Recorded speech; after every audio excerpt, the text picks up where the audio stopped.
Magandang araw Pilipinas, ako po si Anjo Rutbo. At ako naman si Joshua Rafael Mendez. At ito ang Balitang Bayan, hatid ay katotohanan. Narito po ang mga ulo ng balita ngayong araw. Una, pagtaas ng presyo ng pangunahing bilihin, ramdam na ng buong bayan. Pangalawa, mainit na ba ngayon sa Senado, patuloy ang investigasyon sa katiwalian. Pangatlo, panalo ng Pilipinas sa SEA Games, ipinagbunyi ng buong bayan. Pang-apat, panibagong bagyong papasok sa PAR, pinaghahandaan. Pang-lima, kampanya sa kalusugan, inilunsad ng DOH.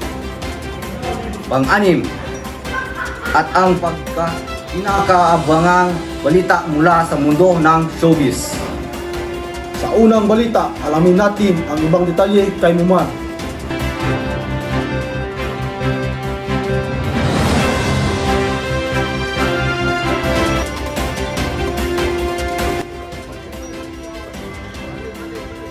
Okay, Anjo. Sa mga panahong ito, tumaas ng 4.5% ang mga presyo ng mga pangunahing bilihin itong buwan ayon sa PSA. Kabila sa mga nagmamahalan ay ang mga bigas, gulay at LPG. Ayon rin sa mga tindera na nagkukulang daw sila ng mga supply sanhi sa mga masamang panahon. At yun lang po, kabayan, nagbabalik Mumar.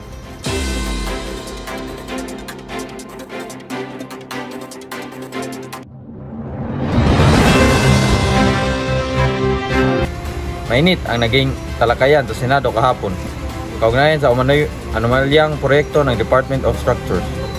Iginiit ni Senado Errol ang pag-iimbestiga sa halagang 500 milyong kontrata. Samantala, nanindigan ang ahensya na dumaan ito sa tamang proseso. Mag-imbestiga ako! Dapat dumaan ito sa tamang proseso.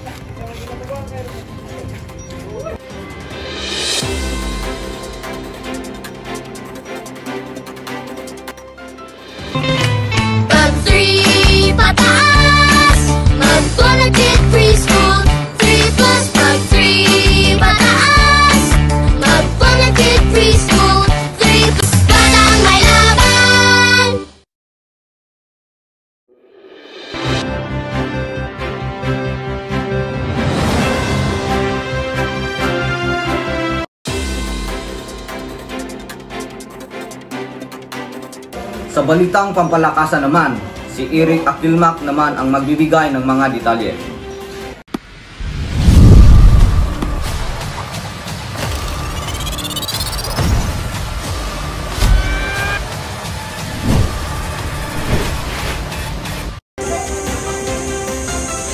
Okay kabayan, sa nakita niyo po sa likuran ko, isang makasaysayang tagumpay ang naitala ng Team Philippines matapos masungkit ang 10 gintong medalya sa 2025 SEA Games. Tampok sa tagumpay si Justin Lloyd Regulacion ng athletics at ng basketball men's team na nananalo kontra sa Team Thailand.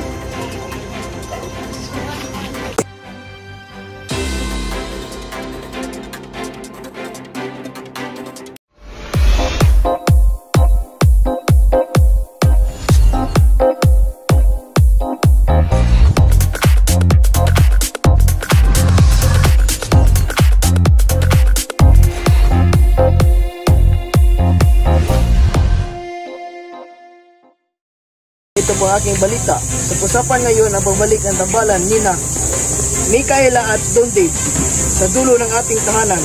Ayon sa dalawa, handa silang magbabalik sa kamera matapos ang 4 na taong paghihinga.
Sa balitang panahon, si Christian J. Luga ang magbibigay ng mga detalye sa ating weather forecast.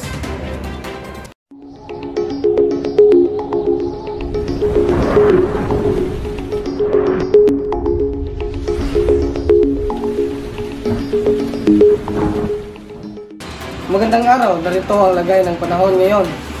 Sa silangang bahagi ng Luzon ay may namataang low pressure area papunta sa silangang bahagi ng Visayas. Ang low pressure area na ito ay maaaring maging bagyo sa loob lamang ng 24 na oras. Pinapayuhan naman ang mga residente sa Visayas para maghanda sa paparating na bagyo. Sa Luzon naman ay may pakalat-kalat na pag-ulan dulot ng amihan. At habang sa Visayas at Mindanao, may posibilidad na thunderstorm lalo na sa dakong hapon. Manatiling nakantabay sa karagdagang ulat mula sa Pag-asa. Ako nga pala si Kuya Christian, nagbabalita. Ang buhay ay weather lang. Sa balitang pangkalusugan naman, ay si Regulasyon Justin Lloyd ang magbibigay ng mga detalye.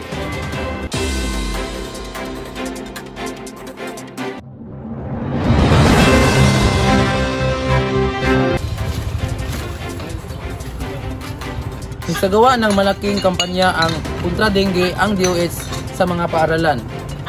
Una, linisin ang paligid.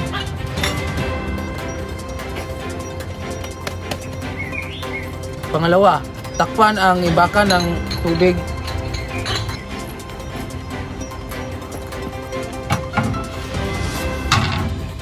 At pangatlo, gumamit ng mosquito repellent.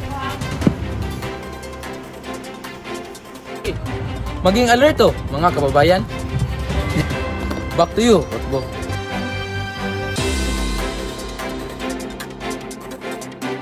Salamat po sa inyong mga pagbabalita. At iyan po ang kabuuan ng mga balita ngayong araw. Ako po si Anjo Otbo. At ako naman si Jose Rafael Mendez Para sa Balitang Bayan, hatid ay katotohanan. Paalam.